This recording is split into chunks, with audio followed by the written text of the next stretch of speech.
the mass protest campaigns that happened in 2022 and 23. The role played by the working class is very much limited, actually. The trade union movement's role, for example, the organized trade union movement, were actually present in the protest, but they were not in a kind of a leading, they were not playing a leading role. And students played the leading role because they have more, numerical power.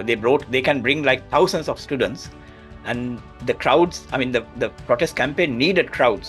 இப்போ அங்கே இலங்கையில் இந்த மாதிரியான எத்னிசிட்டிஸாக சிங்களர்களாகவும் தமிழர்களாகவும் இஸ்லாமியர்களாகவும் பிரிக்கப்பட்டிருக்காங்க. இந்தியாவிலையும் அப்படியே ஒவ்வொரு காரணங்களுக்காக பிரிக்கப்பட்டிருக்காங்க. இதை அட்ரஸ் செய்யாமல் இதை எல்லாத்தையும் இயக்குவதாக நம்ம சொல்லுகிற இடதுசாரிகள் சொல்லுகிற அந்த பொருளாதார பிரச்சனையை நம்ம கிட்ட கூட நெருங்க முடியாதுங்கிறது தான் சமீப கால வரலாறுகள் நமக்கு தெளிவாக காமிச்சிட்டு இருக்கு. பாலஸ்தீனுக்கு வந்து அங்கே போராடுறாங்க இலங்கையில், ஆனால் அங்கே இருக்கிற தமிழர்களுடைய பிரச்சனைகளுக்கு போராடல. அப்போ அங்கே இருக்கிற ஒர்க்கிங் கிளாஸுமே வந்து பார்த்தீங்கன்னா ட்ரேட் யூனியன்ஸும் சரி, அங்கே இருக்கிற லெஃப்ட்டுமே வந்து பார்த்தீங்கன்னா அவர் சொல்கிறது வந்து அங்கே இருக்கக்கூடிய சிங்கள தேசியவாதத்தை முன்வைக்கக்கூடிய, அதாவது தமிழர்கள்லாம் அழித்தொழிக்கப்படணும் அல்லது இரண்டாம் கட்ட குடிமக்களாக ஆக்கணும் அப்படிங்கிற அந்த நரேட்டிவை முன்வைக்கக்கூடிய கொண்டாடுகிற நபர்களாகத்தான் இலங்கையில் வந்து இருக்கிறாங்கன்னு வந்து பாஷனா சொல்றாரு. அமெரிக்கன் பொலைட்டியோட நாங்கள் வந்து சிங்கள பொலைட்டி வந்து நாங்கள் சொல்லலாம்.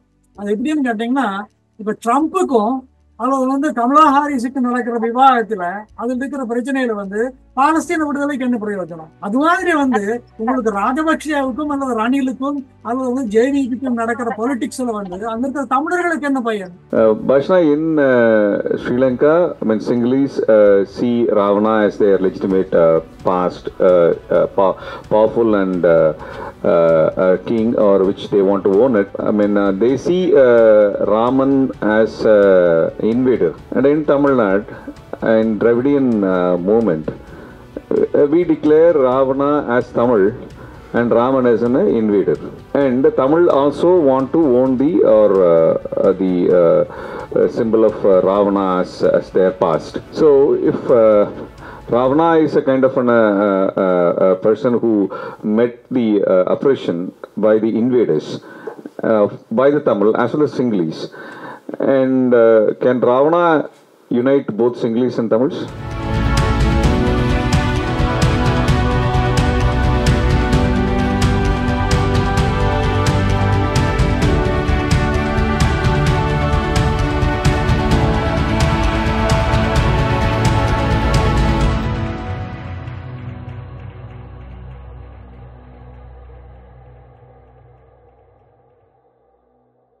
Bashna, I have a question for you, Bashna.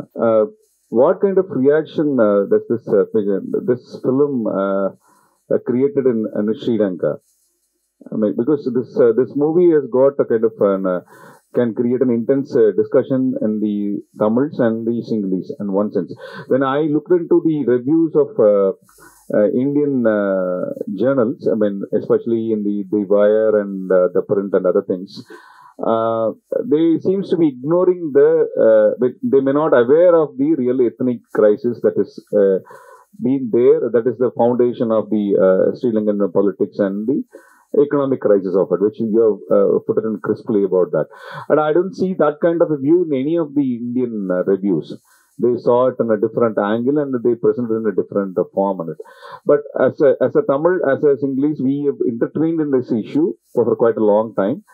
We have involved in the discussion of this political crisis. So, what kind of reaction does it is created in Sri Lanka, especially in democratic spaces, as well as in the Sinhala chauvinist, how they saw that thing, or probably diaspora Tamils, how they saw it. If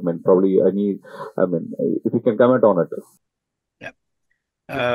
I think, as far as I know, there had been only one major event in Colombo, a kind of a discussion or a kind of a seminar about the film. That's all I have seen so far.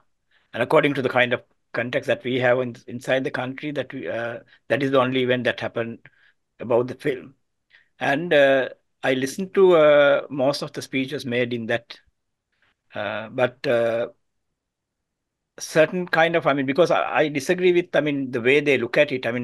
There's a tendency to look at the film like taking the two main characters as the main center of the film and then share their opinions about the mismatch you see between them. But apart from that, I only read one single review, which was published this week, actually, this couple of days ago, this last weekend. No, this weekend, actually. And it is written by a left-wing critic, which is quite good, actually. It basically praises the film for exactly the same reason that I endorse the film. And he basically says that the power of the film is basically to bring out the kind of expose the kind of oppressive structures of the state, oppressive kind of mechanisms that has been oppressing mainly. I mean, he focuses on the ethnic lines mainly. I mean, for example, I mean, let me make it a little bit more clearer. Now, everybody knows that people call it, the Sinhalese people call it Poratam, but the Tamils don't call that Poratam. They had a different Poratam, which is actually a Poratam. And this was just a protest campaign, actually. But the Sinhalese, because we didn't have a Poratam for a very, very long time, we like to call it as a Poratam, even though it was a Poratam that happened in a state-defined space where they wanted to have the kind of protest. And it is not anywhere, but they wanted to have it in exactly this goal-faced green in Colombo, which is actually allocated for protest. So they had it there, and they had it for a while. And when the state decided, okay, now it's enough, and it ended, basically. And the second thing is actually the representation in that, the so-called Poratam, the ethnic representation. For example, to what extent the Tamils' grievances, the Tamils' demands were represented, to what extent the Muslim demands are represented in that space, we don't see much actually. Because the Tamil and Muslim representation was simply symbolic. There were some Tamils, there were some Muslims, and they were allowed to wear their kind of cultural kind of, to define, I mean, basically to identify them as Tamils and Muslims, So that would, because that space was given to them, because that would give the kind of credibility to the protest. So you have Muslims wearing hijabs, Tamils wearing pottus, coming to the goal face green and joining the protest, but not to raise their concerns about the problems that they are facing. The Tamils are not allowed to come to goal face green and say that there had been a genocide against the Tamils. It was not allowed. There were kind of isolated placards which basically points out the genocidal character of the state. But the protest was basically not against the state crimes, the criminality of the state. The protest was against the corruption of the state. So Rajapaksa was seen as a thief, not as a murderer, not as a mass murderer, not as someone basically enabled genocide. That is not the kind of slogans that were used in the protest. By saying this, I don't undermine the importance of the protest as far as the history of the country is concerned, because there had not been such widespread protest, especially in the Sinhala areas, without any organizational leadership, because it was spontaneous. It happened, it happened all of a sudden, taking everyone by surprise. Not only the rulers, but even the others, the ordinary people were also surprised by the power of the protest.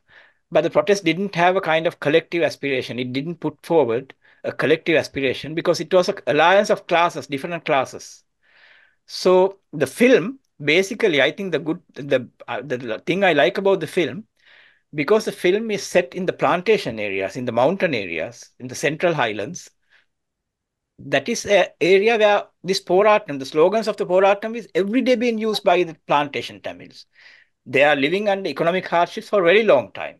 Not because of the economic crisis, the recent economic crisis, but they have been fighting to get 1,000 rupees as their day salary for a very long time. It's a very long time they have been fighting for that. And that was not part of the Poratam, what the Sinhalese call as Poratam. It started long before that. And also the oppression, the police brutality, the army brutality that happened throughout the war. The Tamils who are living in the plantation areas have been routinely surrounded, arrested, murdered, imprisoned. So this always happened. So this is not something new for them.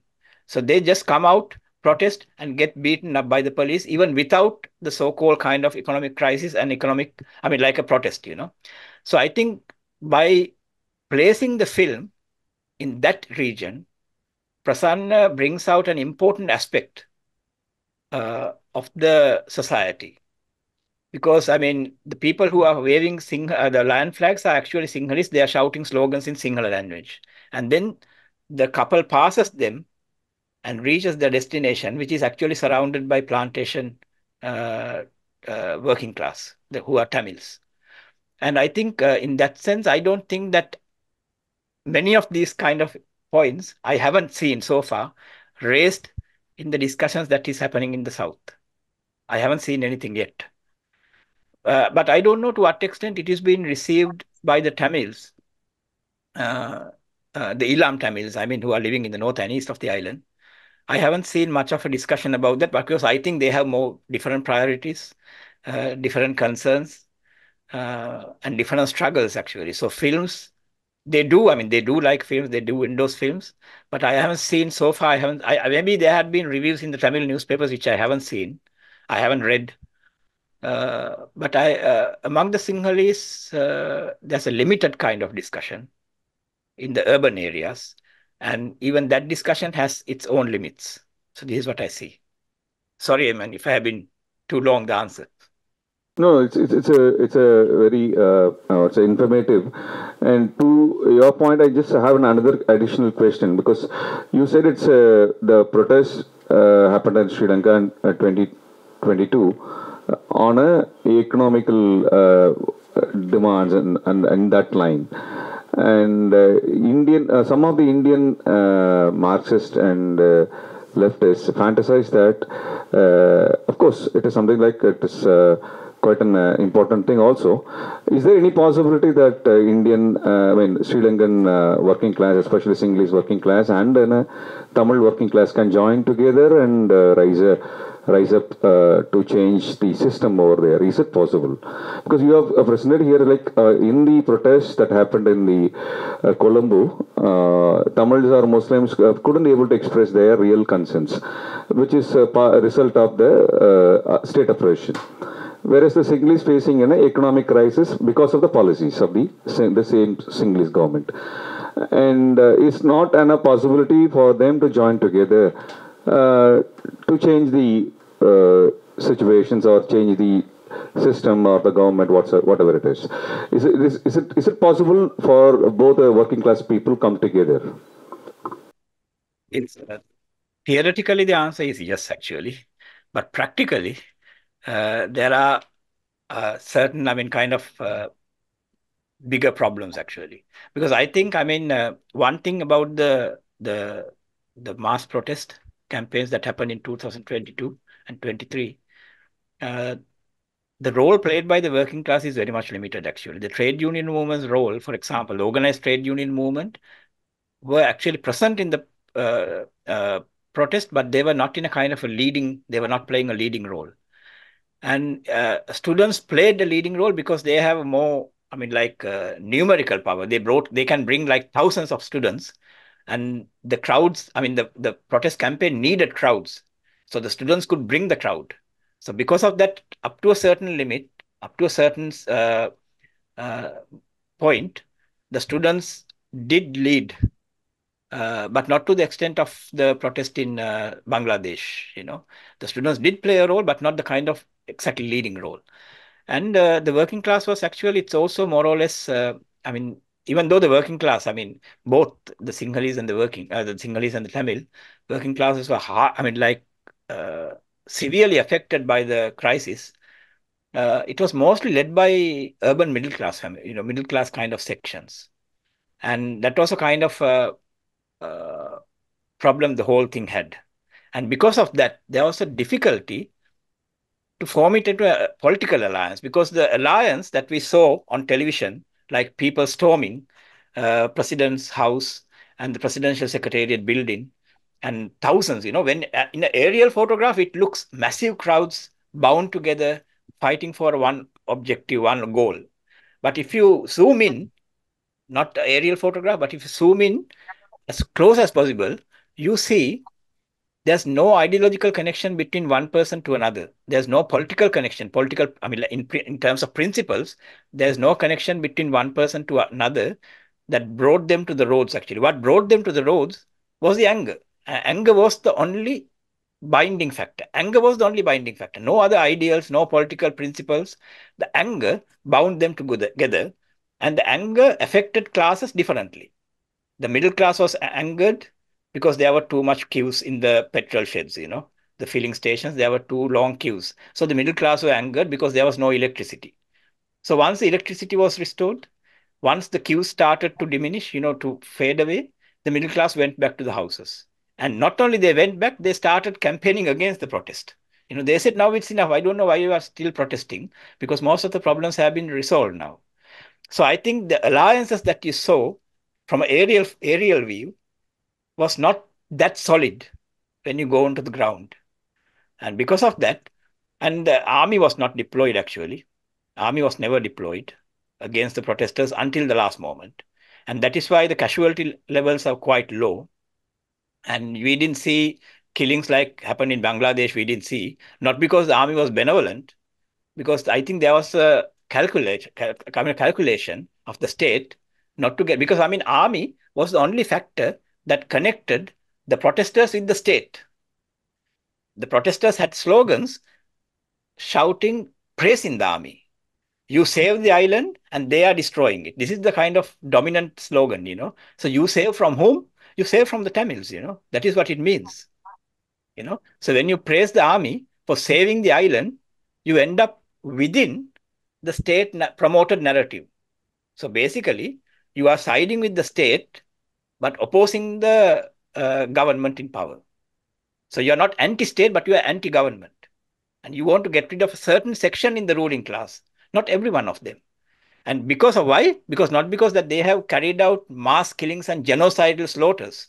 You want to get rid of them because you think that they have stolen something, some wealth, They have stolen your money. They have stolen the wealth of the country.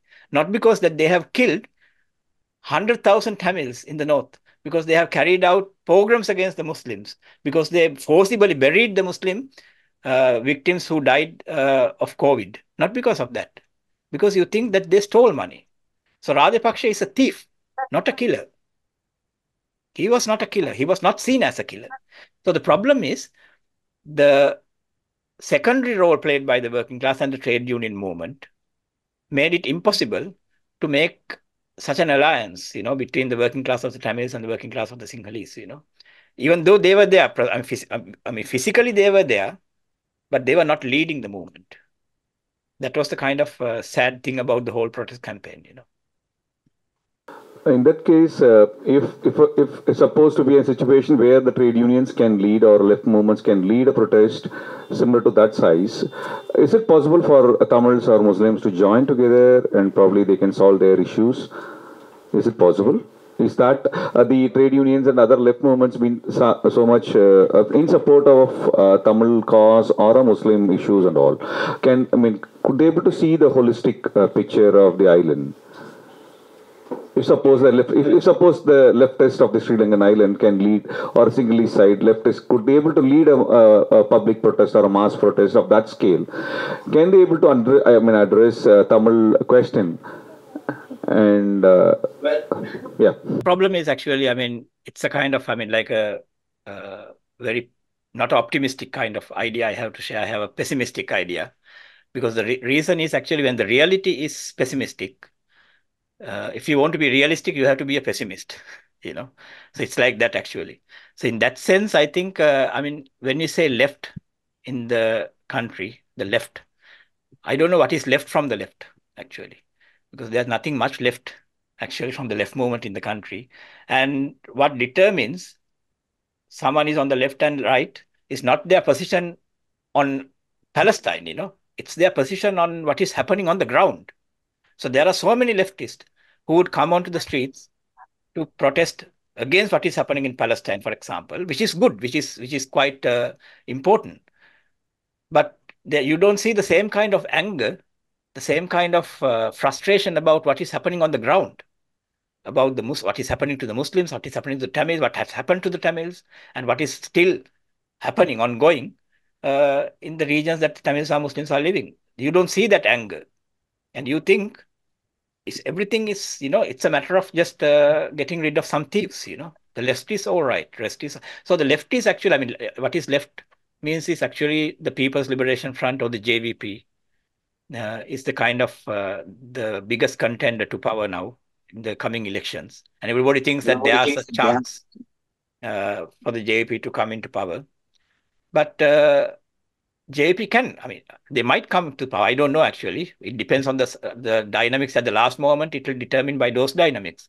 But JVP coming to power does not mean that left has gained power. Because JVP's leftist credential, if there had been any, leftist credential was completely diminished, destroyed during the war against the Tamils. They were the most enthusiastic cheerleader for the war against the Tamils. They were not bystanders. They were not passively watching. They were actively mobilizing the support of the Sinhala oppressed classes to support the war. And they did it, not anyone else, not Rajapaksa or no other party. It was the JVP who was able to do that, and they did it, actually.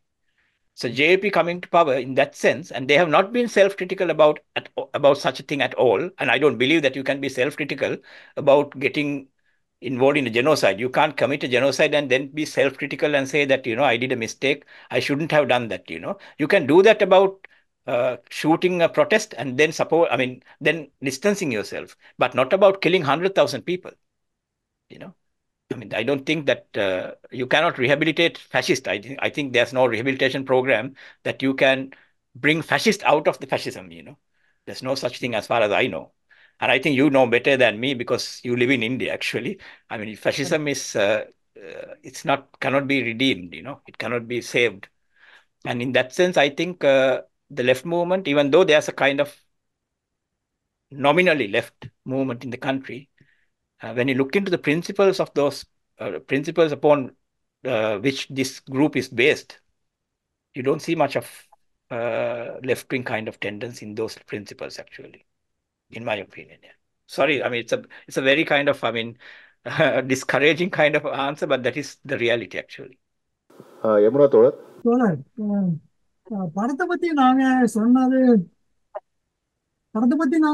எதுவும் பெருசா மாறுபட்ட கருத்து எதுவும் வர்றதுன்னு நினைக்கிறேன். அதுக்கு மேல நாங்க பெருசா கேக்குதா? நல்லா கேக்குது.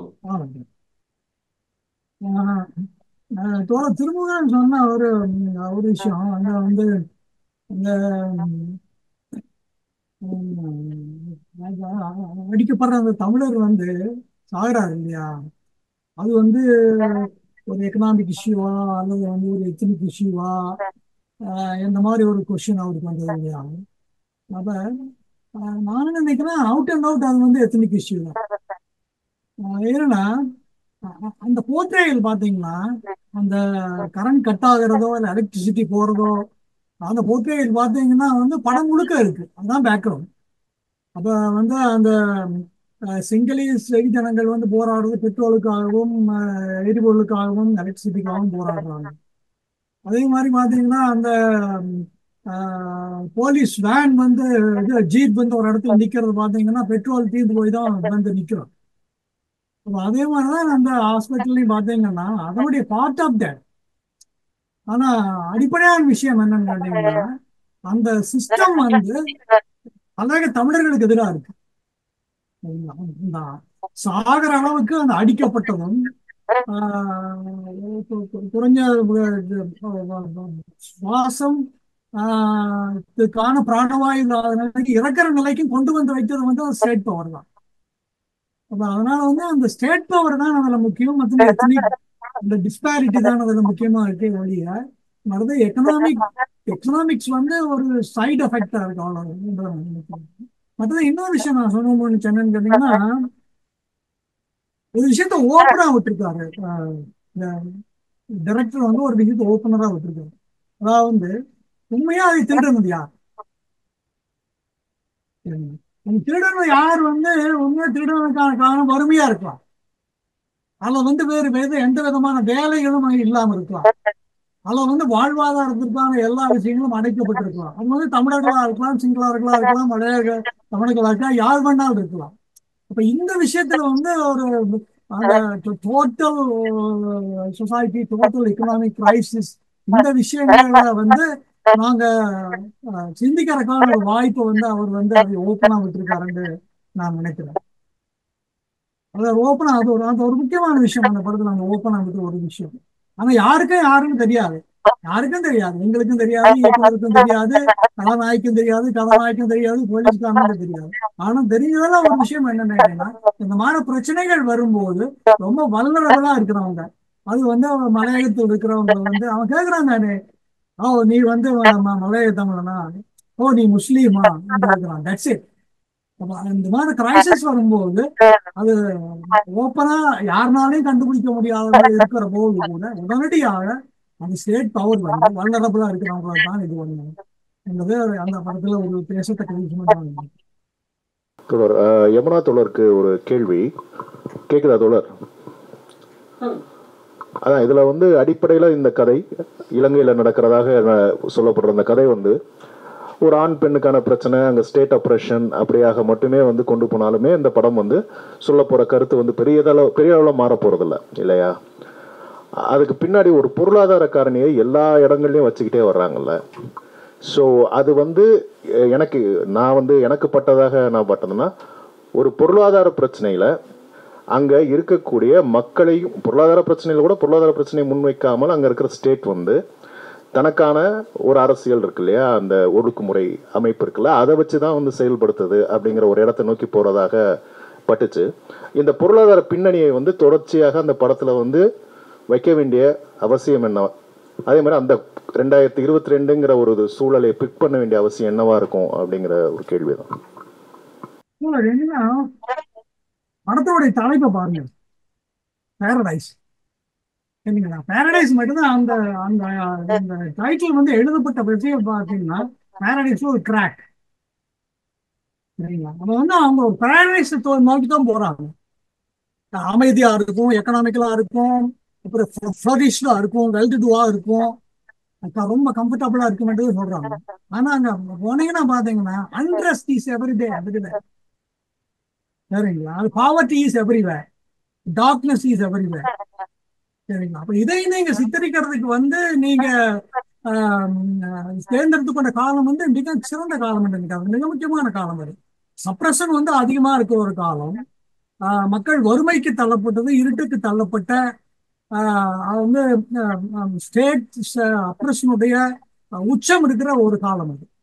அப்ப அந்த காலத்தினுடைய பேக்ரவுண்ட் வந்து it is not it all a paradise, it is broken land என்ற அந்த இதை வந்து சொல்றதுக்காக தான் வந்து அந்த பின்னணி வந்து அவங்க தேர்ந்தெடுத்திருக்காங்க. அது குறைஞ்ச பின்னணி தான் அது இருக்கு. அந்த பாத்தீங்கன்னா அந்த 2-3 அந்த இமேஜஸ் என்ற அளவு பாத்தீங்கன்னா ஒரு 2-3 சீன் தானே அது. குறிப்பா வந்து அவங்க அந்த டார்ச் வச்சுக்கொண்டு அவங்க கோஷம் போடுறது ஒரு விஷயம். மற்றது வந்து அந்த போலீஸ்காரர் வந்து ஒரு ஃப்ரெண்ட்ஸ் நாடு கூட இப்படி இருக்கும்போது இது ஒரு பிரச்சனையான்ற மாதிரி ஒரு சலிச்சு போடுறது, இதுதான் வந்து விஷுவலா காமிக்கிறாரு ஒழிய. ஆனா விஷுவலா மற்றதெல்லாம் பார்த்தீங்கன்னா வந்து இவங்கள் முன்வைக்கிற அந்த ஸ்டேட் அப்ரஷன் வந்து அந்த மலையக தமிழர்கள் மேல என்ன விதமான விரோதத்தோட இருப்போட குரோதத்தோட இருக்காங்க என்ற விஷயத்தை தான் நாங்க வந்து நினைக்கிறோம். மட்டும் இன்னொரு எப்பயுமே எனக்கு ஞாபகம் இருக்கு, பாலுமேந்திரா வந்து சொல்லுவார் என்ன, நீங்கள் வந்து பாலிடிக்ஸா பேசுங்க, என்னமா பேசுங்க, என்ன விதமான அடக்குமுறையை நீங்க வந்து பேசலாம், வந்து ஆண்கள் உறவுடாதான் நீங்க பேசணும். 2 மனிதர்களுக்கு இடையிலான விரோத குரோதங்களாக தான் நான் பேசுவேன். அதாவது 2 பெண்களுக்கு இடையிலான விரோத குரோதங்களோடு அல்லது குழந்தைகளோடு உங்களுக்கு இருக்கிற உறவோடு இது பேசுவாங்க. உண்மையா வந்து கலை அல்லது லிட்ரேச்சர் அல்லது ஃபிலிம் எப்படி வந்து எங்களை கனெக்ட் பண்றதுன்னு பார்த்தீங்கன்னா, எங்களுடைய அன்றாட உறவுகள், எமோஷனல் உறவுகள், விரோத குரோதங்கள் இருக்கு பாத்தீங்களா, இதோட இருக்கும்போது தான் வந்து இதை வந்து கனெக்ட் பண்ணும். இப்ப இதே கதை நீங்க பாத்தீங்கன்னா ஒரு ஒரு ஒரு சிங்கள பொலிட்டீஷியன், ஒரு தமிழ் பொலிட்டீஷியன், ஒரு மலையாள பொலிட்டீஷியன், இவங்களை வச்சு கூட இந்த டிபேட்டை வந்து நீங்க கொண்டு போயிருக்க முடியும். ஆனா it is not a life. அது வந்து உங்களுக்கு கனெக்ட் பண்ணாது. அப்ப அப்படி வந்து இந்த படம் வந்து ஒன்றா கனெக்ட் பண்ற காரணம் என்னன்னா, குறிப்பிட்ட மாதிரி குறிப்பிட்ட மாதிரி பார்த்தீங்கன்னா, இது வந்து ஒரு ட்ரம்பிள்ட் ரிலேஷன்ஷிப். அந்த படத்துல அது ரொம்ப ரிவீல் பண்றது இல்லை. ஏன் இவங்களுக்கு இடையில ஏன் இந்த முரண்பாடு இருக்குது, ஏன் வந்து இப்படி இருக்கிறாங்க. உண்மையா வந்து இவங்க டிராவல் பண்றதுக்கான மிக முக்கியமான காரணமாகவே அதை வந்து சிதைந்து கொண்டிருக்கிற ஒரு உறவு, உடைந்து கொண்டிருக்கிற உறவு, அந்த உறவை மீள் கட்டமைக்கிறதுக்காக தான் இந்த பயணத்துக்கே அவங்க போறாங்க. அதற்கான காரணங்களை சொல்றது இல்ல, வி நோ இட். ஏன்னா அந்த காரணம் வந்து பாத்தீங்கன்னா, he is selfish, he is inhuman. அவனுக்கு பொலிட்டிக்கல் அவேர்னஸும் கிடையாது, சோசியல் அவேர்னஸும் கிடையாது. அப்ப அதுதான் அவங்களுக்கு இடையில இருக்கிற கான்ஃபிளிக்ட். அந்த கான்ஃபிளிக்ட் வந்து படத்தினுடைய போக்குல வந்து ரொம்ப அழகா கொண்டு வருது. அதுவே வந்து இப்போதான் மார்க்சிஸ்டுகள் மேல ஒரு குறைபாடு சொல்லுவாங்க. கொண்டாடிக்கு தெரியாம புரட்சி, மனைவிக்கு தெரியாம மார்க்சிஸ்ட் சொல்லுவாங்க. அவங்க குழந்தைகளும் மனைவியும் தனியா வச்சிருப்பாங்க. அவங்களுக்கு வந்து என்ன செய்யறாங்க, மற்றது தங்களுக்கு என்ன நடக்குது என்ற விஷயத்த வந்து இதா இருக்க மாட்டாங்க. மற்ற அதே மாதிரி அவங்களுடைய நாவல்கள், அவங்களுடைய கவிதைகள், சிறுகதைகள் பார்த்தீங்கன்னா பெரும்பாலும் வந்து ஆண்கள் தான் வருவாங்க. பெரும்பாலும் ஆண்கள் தான் வருவாங்க. குழந்தைகள் வந்து ரொம்ப குறைவா வருவாங்க. அப்போ வந்து செக்ஷுவல் விஷயங்கள் வந்து குறைவா இருக்கும். ஆனா இதெல்லாம் இல்லாம வாழ்க்கையில் இல்லையா? அப்ப அதனாலதான் இந்த பொலிட்டிக்ஸ்ன்றது ஒரு பின்னணியாகவும் மற்றதான் தான் இருக்க முடியாதுன்னு ஒழிய உறவை முன்வைத்து சொல்வதன் மூலம்தான் வந்து இந்த பிரச்சனைகளை வந்து நாங்கள் வந்து சொல்ல முடியும். அதுதான் பிரச்சனை வந்து செஞ்சிருக்கேன். அதே மாதிரி அந்த வித் யூ வித்தவுட் பாத்தீங்கன்னா ஒரு தமிழ் பொண்ணு, ஒரு சிங்களீஸ் தான். இவங்களுக்கு இடையில இருக்கிற கான்ஃபிளிக்ட் தான் அவர் வந்து அந்த சமூகத்தில் இருக்கிற கான்ஃபிளிக்டா வந்து அவர் கொண்டு வரும். அதனால உறவுகள் ரொம்ப முக்கியமான விஷயம். அல்டிமேட்டா பாத்தீங்கன்னா பிலாசபியா, ஐடியாலஜியா, அது வந்து பொலிட்டிக்ஸ் எல்லாம் பாத்தீங்கன்னா மனுஷனுக்கு மனுஷனுக்கு உறவு தான், ஆம்பளைக்கும் பொம்பளைக்கு இருக்கிற உறவு தான். இதுல சமத்துவம் வரும், அவ்வளவுதான். இதுதான். அப்ப அந்த வகையில தான் வந்து இந்த பிலிம் வந்து பர்சனலி, பொலிட்டிக்கலி, ஐடியாலஜிக்கலி வந்து ஒரு அற்புதமான film. So my question is to Bashna. So what do you think about the mythological layer that is in the film, and can you give an introduction about how Ravana is seen within Singlish? I think this is quite an important question because I didn't touch upon that. But the thing is, actually, it has a central importance in the political discourse in Sri Lanka at the moment. Because, I mean, now, at a certain time, the Sinhala Buddhist nationalist discourse or the discussions was purely based on the Mahavamsa, or the kind of great chronicle kind of history, which is basically, that is what the Sinhalese, I mean, kind of derive their kind of legitimacy to say that we own this country, we are the first comers, we are the builders of civilization. But in the recent 10-15 years, a new narrative has come to the center, which is actually the Ravana story, actually. So people are not satisfied with the historical kind of account offered by Mahavamsa. A new generation of nationalists want even it to go further. I mean, like we should have a more ancient history than what Mahavamsa says. So they have picked up Ravana, and there are quite a lot of organizations based on Ravana's kind of, there's an organization of Buddhist monks called Ravana Bale, which is the power of Ravana, and all kind of, something to do with Ravana. And people go on looking for places where they could find something related to Ravana. Like in the film, it says he slept here, he was sleeping, and he was waking up. Someday he'll wake up. And so they basically says that actually the civilization or the history of the Sinhalese did not start with the arrival of the Prince Vijay, who came from India, but actually it was long before that we started our civilization on this island. And that started from Ravana. And then it goes on, just like what you hear in India about, having internet during that time, Wi-Fi systems and all these kind of stories are also present, but it is connected to Ravana. Ravana had this kind of, he had an airport, he had all these kind of things. And he was actually instructing how to build pyramids. All this kind of nonsense is quite prominently, I mean, kind of plays a role in the Sinhala national discourse now. So I think bringing Ravana's story into the film by Prasanna is quite consciously done, because past, it's a glorious past against the miserable present, So instead of looking forward, we look backwards, we look about a glory existed in the past in order to find a way out of the misery that we are living currently, And so therefore, I think it has a direct relevance. I mean, because of the time limitations, I didn't want to touch upon that aspect, but I think it's quite an important and central part of the narrative that is being discussed in the film, I think. Bashna, I mean, in addition to your narrative, எவனா ஒரு நிமிஷம் நான் ஒரே ஒரு கேள்வி மட்டும் add பண்ணிக்கிறேன் அதில். Bashna, in Sri Lanka, I mean, Sinhalese see Ravana as their legitimate past, powerful and king, or which they want to own it. And I mean, they see Raman as invader. Raman is an invader or occupier kind of narration.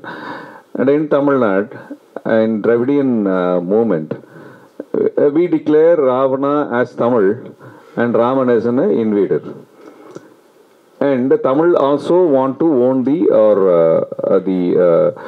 symbol of Ravana as their past. And some of the tribals, aboriginal people or tribal groups in the north of India, they also own the Ravana as their king in the past. So if Ravana is a kind of a person who met the oppression by the invaders, by the Tamil as well as Sinhalese. And can Ravana unite both Sinhalese and Tamils? Well, generally, yes. I mean, like, it's like Ravana can unify the Tamils and the Sinhalese even on the even on the island, because I mean, now I have watched that Kuthu drama, in Jaffna, which is called Ravanesan. It's about glorifying Ravana as a hero. But the thing is, Sinhalese, majority of Sinhalese doesn't know the Tamils consider Ravana as a hero. They think Tamils are coming from the invaders and we are the people of Ravana. And they don't know actually there's a long-held tradition inside the Tamil society, in the cultural life of the Tamils, basically, I mean, promoting Ravana as a kind of a hero, which represent the indigenous population, So, I mean, even I, for example, to be honest, actually, I mean, even I didn't know until 2002 or something like that, until I started visiting the war-affected areas, the LTT control areas and Jaffna Peninsula.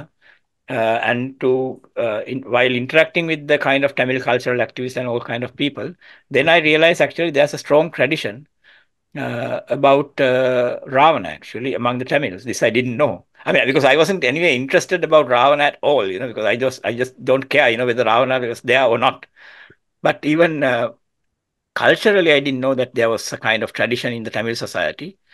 But even now, I mean, now I'm talking about 2002, 2003, but even in 2024, I think a very handful of Sinhalese knows that there's a strong tradition among the Tamils, including Dravidian, there's a part of Dravidian tradition which consider Ravana as a kind of hero, This, I think, many of the Sinhalese, and if they know, they would definitely get rid of Ravana's thing, because they think that, that would connect us with Tamils, that would have a big, that would be seen as a big insult, to get related to the Tamils. I mean, because of the influence of the Sinhala nationalist discourse, that is why they would think like that. Because they would think that, okay, you get related to the Tamils because if you consider Ravana as a hero, then you are related to Tamils kind of thing, They wouldn't like that. So it's quite a funny thing, actually. Bashna, I mean, in addition to it, Yamuna Tolar, ஒரே ஒரு கேள்வியோட சேர்த்து முடிச்சிடுறேன் நான் ஏன் அதை சொல்றேன் அப்படின்ட்டு. Sorry, Bashna, one more question in line with that. I mean, do you consider the fundamental contradiction of island is an ethnic crisis or economic crisis? Is it a class struggle or a ethnic struggle? Which is the primary contradiction which needs to be addressed primarily? Probably I want your views as well as the Yamuna's views also on this. Probably Raj Sangir can also add it. Well, I think, I mean, in my opinion, it's a bit like this actually. Unless there's a kind of clear policy on the national question, on the ethnic question, you can't actually find a solution to the economic question actually. Because it's just a bit like if you want me to get an example from the history, it's a bit like, as far as the Sinhalese are concerned, it's a bit like the situation that existed in Ireland, for example, I mean, like the English working class, no matter how hard they have been exploited and oppressed, as long as Ireland remained as part of England, they would make an alliance. The English working class would make an alliance with their oppressors in order to keep Ireland under their subjugation. So that's why I think Marx said, until you get rid of Ireland, you will not achieve anything. So it's a bit like that, actually. So it's a bit like the ethnic question is what prevents, the policy, like absence of a clear policy on the ethnic question is what prevents a genuine democratic alliance between the Sinhala and Tamil working class and the Tamil oppressed people, basically. And that is what prevents us from reaching to make an alliance with the Tamils, as Sinhalese, I'm saying, because we can't make a clear policy. If we say the Tamils have a right to self-determination and Tamils have been subjected to a kind of oppression, clear ethnic oppression throughout the last century, and therefore they have the right to self-determination to determine whether they would like to live with us or whether they would like to live in a separate state. And by taking that position only, we can make a genuine voluntary union between the Tamils and the Sinhalese.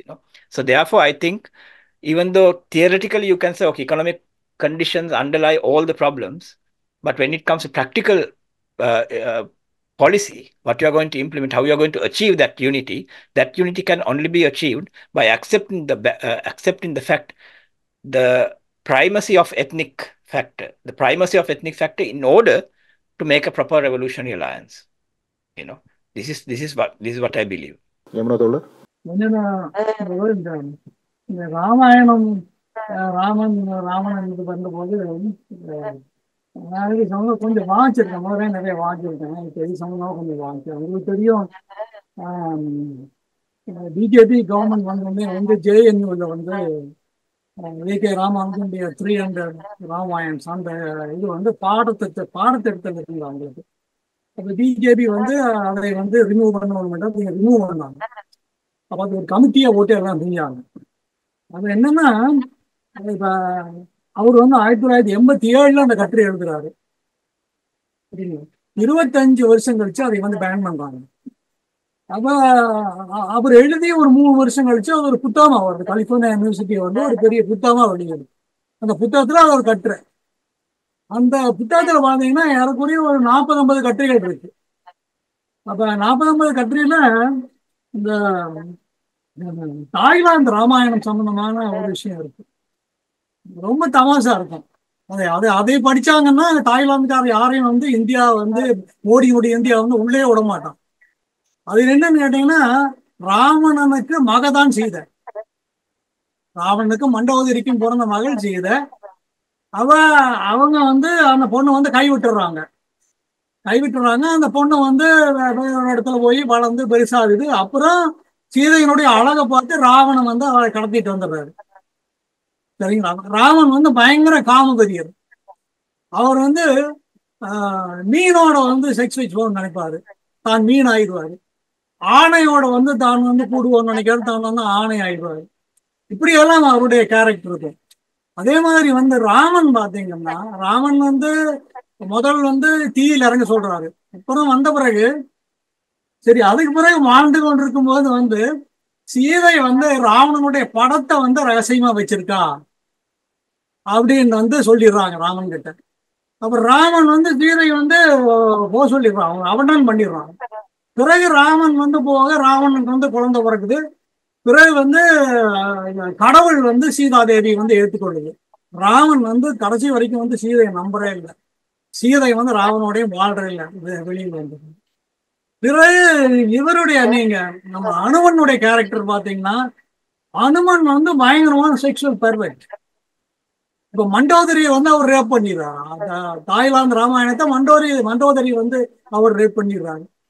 அதே மாதிரி வந்து அவர் ஊரு பயங்கர rapist. அவர் பேரு அந்த இதுலயே வந்து rapist தான் அவர், சரிங்களா? அப்ப இது ஒரு வித்தியாசமா தான். அதே மாதிரி பாத்தீங்கன்னா, இந்த வால்மீகி ராமாயணம் வந்து ஏறக்குறைய வந்து 1ஆம் நூற்றாண்டுல எழுதப்பட்டதுன்னு சொல்றாங்க. நம்பர் வந்து 12th செஞ்சுரியில வந்து எழுதுறாரு. அப்ப பாத்தீங்கன்னா வால்மீகி ராமாயணத்துல வந்து உங்களுக்கு வந்து கடவுள் ஸ்தானம் எல்லாம் வந்து ராமனுக்கு கிடையாது. ராமனுக்கு கடவுள் ஸ்தானம் எல்லாம் கிடையாது. அவர் வந்து சாதாரண மனிதன் தான்.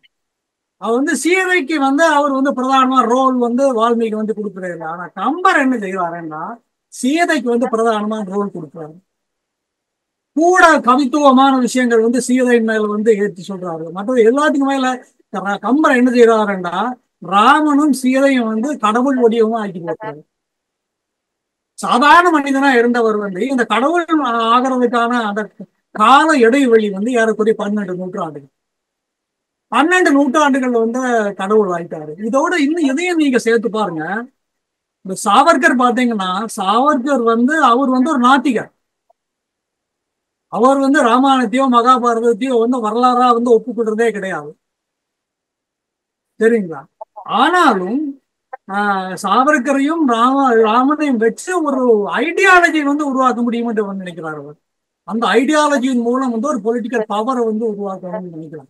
அப்ப இப்படித்தான் ராமன் அந்த ராவணன் சம்பந்தமான விஷயங்கள் வந்து பல்வேறு மொழிகள்ல வந்து பல்வேறு விதமா அந்தந்த சூழலுக்கு தகுந்த மாதிரி அந்தந்த கலாச்சாரத்துக்கு தகுந்த மாதிரி இன்னும் தாய்லாந்து ராமாயணத்தில் வந்து நிறைய தாய்லாந்து கடவுள்கள் வந்து வர்றாங்களா.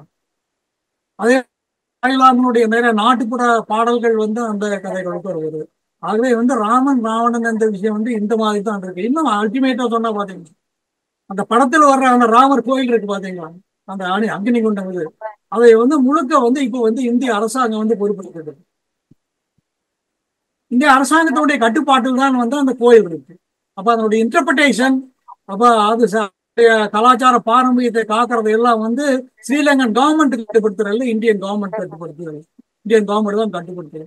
அவங்க 2 பேர்த்து கடையில அப்ப இப்படித்தான் வந்து ராமன் கதை இருக்கு. பொருளாதாரம் இந்த படமே வந்து பார்த்தீங்கன்னா ஒரு முக்கியமாக 3 விஷயம்: கலை, பொருளாதாரம், அதுக்கப்புறம் கதையாடல். இந்த மகாபாரதம் ராமாயணம் மாதிரியான கதையாடல்கள் நடக்குது. ஏற்கனவே இங்கே வந்த கேள்விகள் நீங்கள் கூட கேட்டிருந்தீங்க இல்லையா, அதை என்னவாக புரிஞ்சுக்கிறது அப்படின்லாம். இது என்னன்னா உங்களுக்கு ஒரு பொதுவாக சினிமாவில் நீங்கள் கூட தோழர் கேட்டிருந்தீங்க, சினிமாவில் ஒரு சின்ன ஒரு டம்ளர் வந்து ஃப்ரேமில் வைக்கிறாங்கன்னாலும் அது வந்து விபத்தாக நிகழாது. இந்த டம்ளரை வைக்கிறதுக்கான ஒரு காரணத்தை வச்சுருப்பாங்க.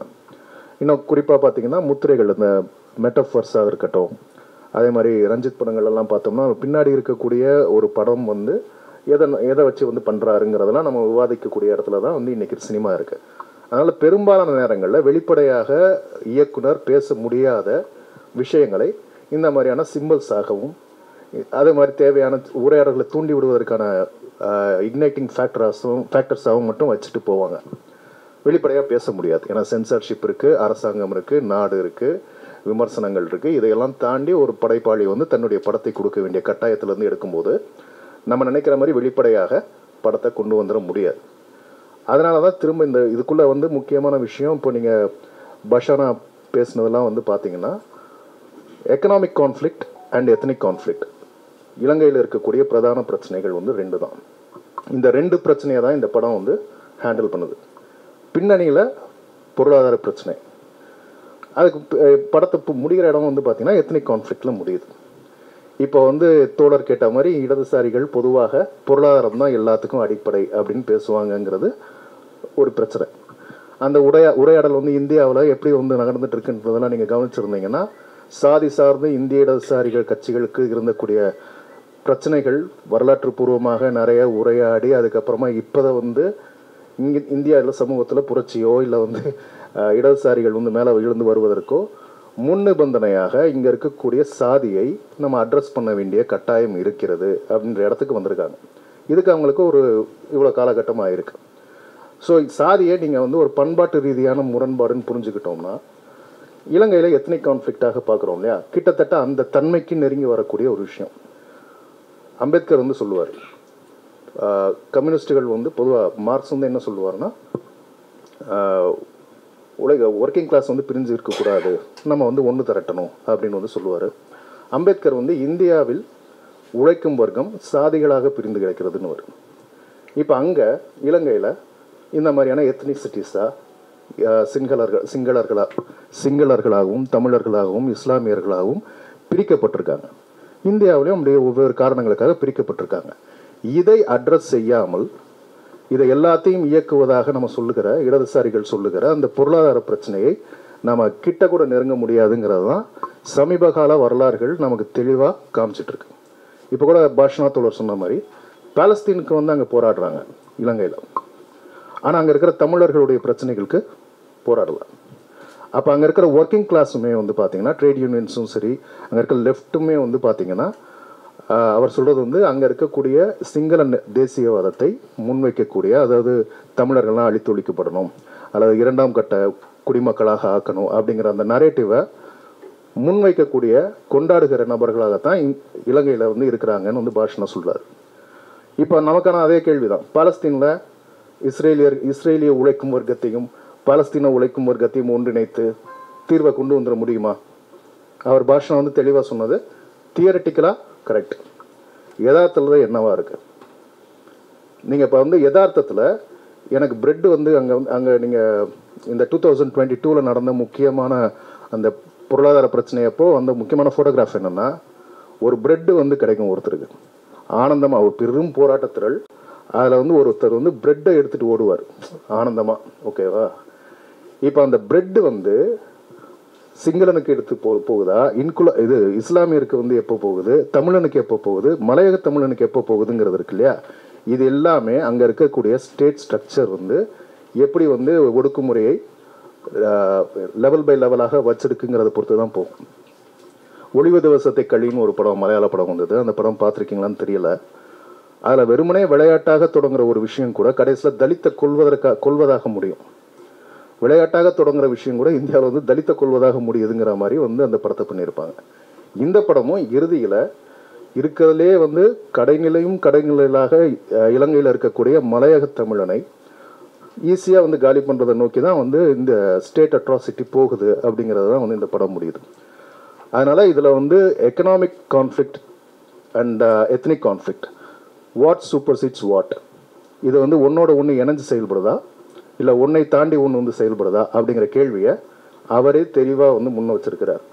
நான் இந்த படம் பார்க்கும்போது அதில் ஓடி வர்ற மாயமானாக நான் பார்த்தது என்னென்னா, இதுக்கான தீர்வு நம்ம தேடுறோம்ல, பொருளாதாரம் தான் எல்லாத்துக்கும் அடிப்படையாக, பொருளாதாரத்தை சரி பண்ணால் சரியாயிருமா அல்லது இல்லை எத்தனிக் கான்ஃப்ளிக்டை வந்து முன் வச்சு விஷயத்தை தான் பேசணும் அப்படிங்கிறத பேசுகிறோம் இல்லையா? இந்த மாயமானாக தான் வந்து அந்த படத்தை வந்து காமிச்சிருக்காரோன்னு நான் நினச்சிக்கிட்டேன். அது வந்து இந்திய இடதுசாரி இப்போ வந்து பாஷ்னா சொன்னதுக்கப்புறம் தான் நிறைய விஷயங்கள், நிறைய உண்மைகள் நமக்கு வெளியே வருது. ஆக்சுவலாக இந்த 2022க்கு அப்புறமாக வந்து பார்த்திங்கன்னா ஸ்ரீலங்கன் லெஃப்ட் வந்து பயங்கரமாக ஆதரவு திரட்டிட்டு இருக்கிறதாக இங்கே இருக்கிற இந்தியன் லெஃப்ட்லாம் சொல்லிட்டு இருந்தாங்க. ஊர்வலமெல்லாம் ஒன்று நடந்துகிட்டு இருந்தது. அதெல்லாம் மார்க்ஸ் படத்தெல்லாம் வச்சோடனே அங்கே ரைஸ் ஆகிட்டு இருக்காங்கிற ரேஞ்சில் இந்தியன் லெஃப்ட் சொல்லிட்டு இருந்தாங்க. பொதுவாக இந்தியன் லெஃப்ட்டுக்கிட்ட வந்து நம்ம பெருசாக உண்மைகளை வந்து வாங்கிட முடியாதுங்கிறதுக்கான உதாரணமாக தான் பாஷ்னா சொன்ன விஷயமும் இருந்தது. அங்கே இப்போ இவ்வளோ பொருளாதார சிக்கலும் ஏற்பட்டும் கூட பொருளாதாரம் தான் அடிப்படை அப்படின்னு பேசிக்கிட்டு இருக்கக்கூடிய லெஃப்ட்டுகளால் இலங்கையில் மேலெழுந்து வர முடியலன்னா அங்கே இருக்கக்கூடிய பிரதான பிரச்சனையில் அவங்க கோட்டை விட்டுருக்காங்கங்கிறது தான் பார்க்க வேண்டியதாக இருக்குது. அதனால் இங்கே இலங்கையை பொறுத்த வரைக்கும் எப்படி இங்கே இந்தியாவில் சாதி முன் நிபந்தனையோ அது மாதிரி அங்கே இருக்கக்கூடிய தமிழ் சிங்களீஸ் அப்படிங்கிற அந்த பிரச்சனையை அட்ரஸ் பண்ணாமல் பொருளாதார விடுதலையோ பொருளாதார சமத்துவத்தையோ கொண்டு வர்றதெல்லாம் வந்து சாத்தியப்படாது அப்படிங்கிறது புரிஞ்சுக்கணும்னு நினைக்கிறேன். சொன்னார் ஒரு செய்தி, இது அங்கிருந்து போராட்டத்தில் ராஜபக்சேவை வந்து ஒரு இனப்படுகொலையாளனா அடையாளப்பட்டார், ஒரு திருடனாக, ஒரு ஊழல்வாதியாக தான். நான் வந்து ஒரு தமிழராக பாதிக்கப்பட்ட சமூகத்தினுடைய கூட்டுக்குடி உறவு என்ற அடிப்படையில் என்னால் அவரை இனப்படுகொலையாளனா பார்த்தீங்க அப்படி மட்டும்தான் நான் அவரை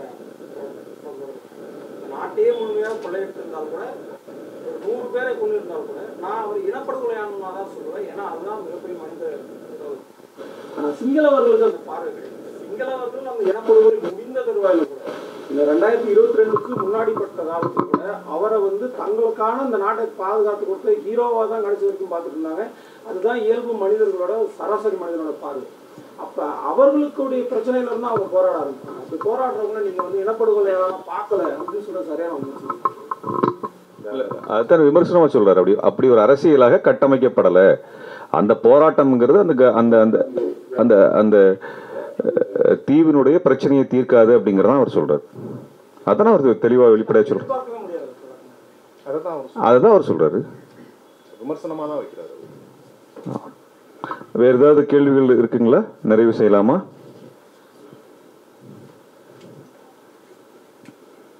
நிறைவு செய்யலாமா? யமுனா தோழர், நீங்க ஏதாவது இறுதியா ஏதாவது சொல்லணும்னு நினைக்கிறீங்களா? கிட்டத்தட்ட இறுதி இடத்துக்கு வந்துட்டோம் இந்த உரையாடலோடதுல. நீங்க இறுதியா இது குறித்தான ஒரு இறுதி நிறைவுரையாக நீங்க ஏதாவது கருத்துக்கள் சொல்ல விரும்பினா நல்லா இருக்கும்னு நினைக்கிறேன். இந்த படம் பேசின அரசியல பேசிட்டோம். ஏன்னா இது ஒரு நல்ல விவாதமா வந்திருக்கு. ஏன்னா சாரி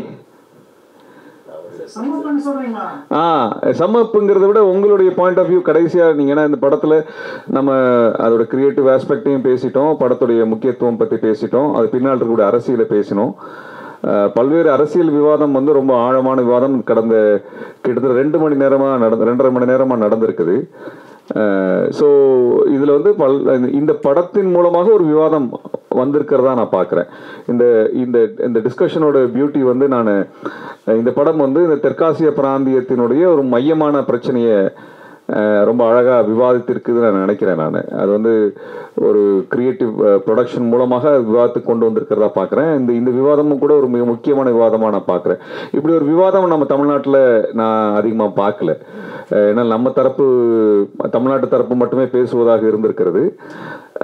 இதில் அவர் சிங்கள தரப்பில் எப்படி இருந்திருக்குங்கிறத பாஷனா ஒரு பக்கம் சொன்னதுங்கிறது நம்மளுக்கு பழைய புதிய விஷயங்கள் கிடைச்சது. ஈழத்தமிழர்களும் இந்த ஒரு விவாதத்தில் இணைக்கப்பட்டிருக்கணும், பெண்களும் இதில் இணைக்கப்பட்டிருக்கணும்னு நினைக்கிறேன் நான். ஏன்னால் நான் அது ரொம்ப மிகப்பெரிய ஒரு தவறாக நான் பார்க்குறேன். ஒரு பெண் உரையாடல் பண்ணக்கூடிய ஒரு பெண்ணும் இதில் இருந்திருந்தாங்கன்னா முழுமை அடைஞ்சிருக்கும்னு நினைக்கிறேன். இருவர் அதில் மிஸ் ஆகுறாங்க. ஒரு ஈழத்தமிழரும் ஒரு பெண் விமர்சகரும் இதில் இணைஞ்சிருந்தா இன்னும் ஒரு முழுமை அடைஞ்சிருக்கும்னு நினைக்கிறேன். வாய்ப்பு இருந்தால் இன்னொரு முறை அது பண்ணலாம். ஆனால் இன்றைக்கு இந்த விவாதம் என்பது நீங்க 3 பேரும் முன்வைத்த அந்த படம் பேசுகின்ற அரசியல், படம் எந்த தளத்தை விவாதத்துக்கு வைக்குது அப்படிங்கிறது ரொம்ப ஆழமானது, ஒரு முக்கியமான விவாதமா பார்க்குறேன். இறுதியா உங்களுடைய கருத்தையும் பதிவு செய்தீங்கன்னா உரையாடலுடைய முடிவு கொண்டு வரலாம்.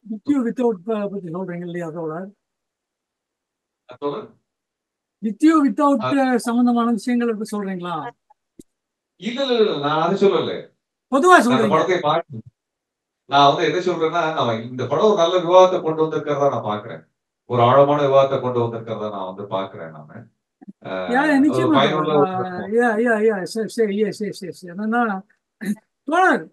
இப்ப என்னன்னா, ஈழம் சம்பந்தமான விஷயத்தை எடுத்துக்கொண்டு பாத்தீங்கன்னா நிறைய படங்கள் வந்திருக்கு. இப்போ டைகர்ஸ் பாத்தீங்கன்னா ஒரு 25 ஃபீச்சர் ஃபிலிம்ஸ் கொண்டு வந்திருக்காங்க. அதே மாதிரி 500 ஷார்ட் ஃபிலிம்ஸ் கொண்டு வந்திருக்காங்க. ஒரு 500 டாக்குமெண்ட்ரி ஃபிலிம்ஸ் கொண்டு வந்திருக்காங்க.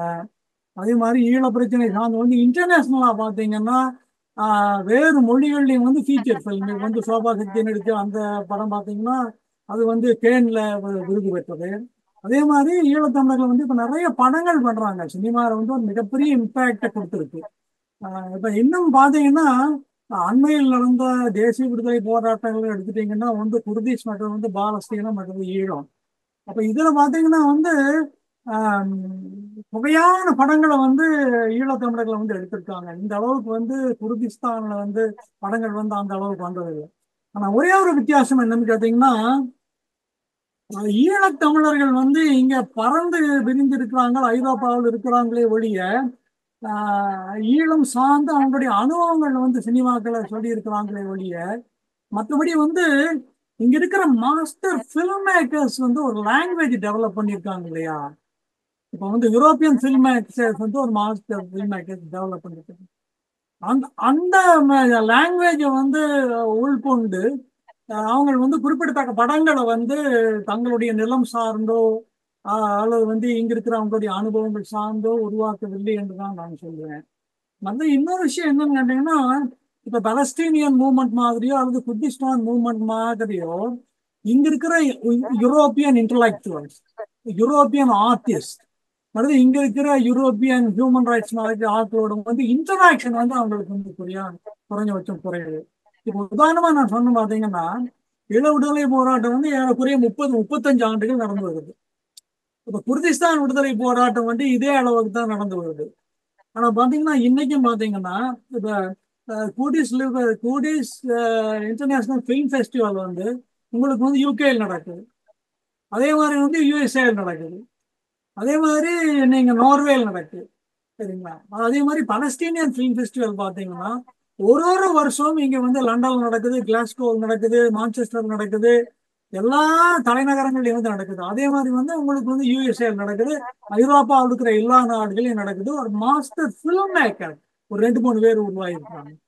இப்ப எலியா சுலைமான் என்ற ஒருத்தர் பாத்தீங்கன்னா நீங்க இன்டர்நெட்ல அடிச்சு பாருங்க. எலியா சுலைமான் வந்து ஒரு மிக முக்கியமான international film maker, evolve from Palestinian film industry.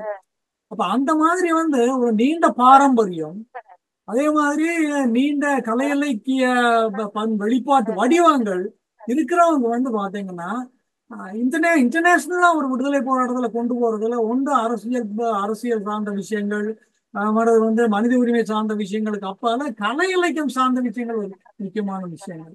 அப்படி பார்க்கும்போது வந்து ஈழத்தமிழ் சினிமா அல்லது வந்து கலை இலக்கியம் சார்ந்து இந்த அவேர்னஸ் வந்து வந்து கூடிய அளவுக்கு வந்து மற்ற விடுதலை போராட்டங்களோட ஒப்பிடும் போது வந்து இந்த டயஸ்பராவிலேயோ அல்லது நம்ம நாடுகளுக்கு அப்பாலேயோ வெளியில வந்து அதிகமா போகையில் குறிப்பிடத்தக்க படங்களும் வந்து வந்து இன்டர்நேஷனல் சினிமாவோட கம்பீட் பண்ற அளவுக்கு வந்து அந்த படங்கள் வந்து உருவாகவில்லை. அப்ப அது வந்து ஒரு முக்கியமான ஒரு தேக்கம் என்று நான் நினைக்கிறேன். ஆனா அப்படி பார்க்கும்போது வந்து பாத்தீங்கன்னா பிரசன்ன விதாரகனுடைய படம் அல்லது வந்து சிங்கள சினிமாவுடைய வீச்சு என்பது வந்து ஒரு மிக முக்கியமான விஷயம் வந்து நான் நினைக்கிறேன். இப்ப பாத்தீங்கன்னா இப்ப உண்மையா வந்து மாஸ்டர் ஃபில்ம் மேக்கர்ஸ் வந்து இன்னைக்கு எங்க உலகத்தில் எடுத்துட்டீங்கன்னா அவங்க எல்லாம் வந்து ரியலிஸ்டிக் ஃபில்ம் மேக்கர்ஸ் தான். அது வந்து நீங்க இதர் யாரு நம்ம டிசிகாவை எடுத்துட்டாலும் சரி, அதை வந்து கோடார் எடுத்துட்டாலும் சரி, அல்லது கென்லோச் எடுத்துட்டாலும் சரி, இவங்க எல்லாம் வந்து ரியலிஸ்டிக் ஃபில்ம் மேக்கர்ஸ். துரதிருஷ்டவசமா இந்த ரியலிஸ்டிக் ஃபில்ம் மேக்கிங் வடிவம் என்றது வந்து ஈழத்தமிழர்கள் தெரியும். ஈழத்தமிழ் மரபுலேயே வந்து ரியலிஸ்டிக் ஃபில்ம் மேக்கிங் மரபே இல்லை. ஆனால் ஆக்சிடென்டலாவோ அல்லது அதிர்ஷ்டவசமாகவோ வந்து இந்த ரியலிஸ்டிக் ஃபில்ம் மேக்கிங் டெண்டன்சி ஒரு ட்ரெடிஷன் வந்து சிங்கள சினிமாவுக்குள்ள இருக்கு, சரிங்களா? அது வந்து உங்களுக்கு அந்த அந்த ஆன்டி கலோனியல் நேஷனலிசம் வந்தது பாத்தீங்களா? அந்த ஆன்டி கலோனியலிசம் நேஷனலிசம் வந்த போது அந்த சிங்களீஸ் நேஷனலிசத்தை வந்து அவங்க சினிமாவில் முன்வைத்ததே வந்து அந்த யதார்த்தவாத பாணியில் தான் முன்வைச்சாங்க. பெரிய பிரீஸ் மாதிரி ஆட்கள் வந்து அதை முன்வைச்சாங்க. அந்த ட்ரெடிஷன் வந்து உங்களுக்கு வந்து பிரசன்ன விதாநாயகர் வரைக்கும் இருக்கு. அதே மாதிரி வந்து சிங்கள சினிமா எடுத்துட்டீங்கன்னா ஒரு 10 ஃபில்ம் மேக்கர்ஸ் வந்து ட்ரெடிஷ்னல் அந்த ரியலிஸ்டிக் ஃபில்ம் மேக்கிங் வந்து இருக்கு. ஈழம் சினிமா வந்து அந்த ரியலிஸ்டிக் ஃபில்ம் மேக்கிங் வந்து அவங்க வந்து வரையறுத்துக் கொள்ளவே இல்லை. இன்னைக்கு வரைக்கும் அதுல வந்து அவங்க பெரிய சோதனை முயற்சிகள் செஞ்சாருந்தும் நாங்கள் சொல்ல முடியாது. துரதிருஷ்டவசமா தமிழ்நாட்டிலிருந்து இலங்கையில ஈழத்துக்கு போய் சில படங்கள் வந்து உருவாக்குனாங்க. அதையும் வந்து இங்க இருக்கிற ஆக்ஷன் ஃபில்ம் மாதிரி லவ் ரொமான்டிக் ஃபில்ம் மாதிரி இருக்கும். அங்கேயும் போய் பாட்டுகளோட வந்து அப்படி மகேந்திரனுடைய ஒரு மகன் போய் ஒரு படத்தை உருவாக்கினார் ஆண்டு 2. அதையும் பார்த்தீங்கன்னா அப்படித்தான் இருக்கும். இப்போ பார்த்தீங்கன்னா இன்னைக்கு இன்டர்நேஷனல் ஃபில்ம் அல்லது வந்து ஒரு ரியலிஸ்டிக் ஃபில்முக்குள்ள நிறைய விஷயங்கள் சேரும் போது அது வந்து நிறைய விஷயங்களை வந்து ஜெனரேட் பண்ணும், விவாதங்களை வந்து ஜெனரேட் பண்ணும். நீங்க பாத்தீங்கன்னா பிரசன்ன விதாநாயகர் வந்து இது வரைக்கும் 4 படம் எடுத்துட்டு நான் ஏற்கனவே சொன்னேன். இந்த 4 படங்களும் எத்தனிக் கொஸ்டின் சம்பந்தமான விஷயம்.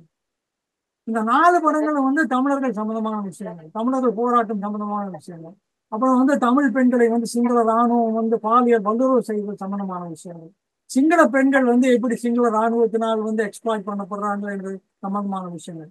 இந்த படங்கள் உருவாக்கின ஜெனரேட் பண்ண அந்த விவாதங்கள் அது தமிழர்களுக்கு இடையிலும் சரி அல்லது வந்து சிங்களத்துக்கு வெளியிருக்கிறவங்களும் சரி சிங்கள சூழலையும் உருவாக்கின அந்த விவாதங்கள் வந்து நம்ம குறிப்பா இன்னைக்கு தமிழ்நாட்டிலே எடுத்துக்கொள்ளுங்க. தமிழ்நாட்டுல வந்து ஈழத்தமிழர் பிரச்சனை வச்சு எத்தனையோ படங்கள் வந்திருக்கு. எந்த படங்கள் வந்து உங்களுக்கு டீப்பான விஷயங்களை வந்து ஜெனரேட் பண்ணிருக்கு, விவாதங்களை வந்து ஜெனரேட் பண்ணிருக்கு இல்லைங்களா? அதே வந்து சினிமா எஸ் அ ஃபார்ம் அது வந்து என்ன செய்யும், சினிமா எஸ் ஆர்டிஸ்டிக் மீடியம் அதில் நாங்கள் வந்து எதை கற்றுக்கொள்ளணும், எதை வந்து நாங்கள் ப்ரெசென்ட் பண்ணணும் என்ற அவேர்னஸ் வந்து எங்களுக்கு ரொம்ப முக்கியமான விஷயமாகப்படுது. உண்மை பிரசன்ன விதான மாதிரியான படங்களை முன்வச்சு பேசுறதன் மூலம் நாங்கள் வந்து அந்த அவேர்னஸ் வந்து இன்னும் உருவாக முடியும்னு நினைக்கிறேன்.